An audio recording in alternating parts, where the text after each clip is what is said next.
اقبال کہندا مدعا یا سلطنت بودے اگر خود نہ کر دے با چنی سامان سفر. اقبال کہندا جے حسین سلطنت واسطے گئے ہوندے تے جلیا شیر خار پتر لے کے تے کدی نہیں کوئی جنگج گیا. ہاں جی تا قیامت قطع استبداد کر اور موج خون او چمن آباد کر. اقبال کہندا اے تے حسین ابن علی دا ہی کام سی تا قیامت ظالمہ دا پنجہ توڑ گئے.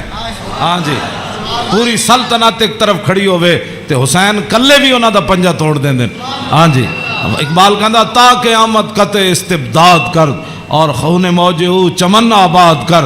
تو اقبال کہندا تینوں پتہ ہے اس کھیت نو تے اس چمن نو خون کون دے کے آباد کر گیا قیامت تک؟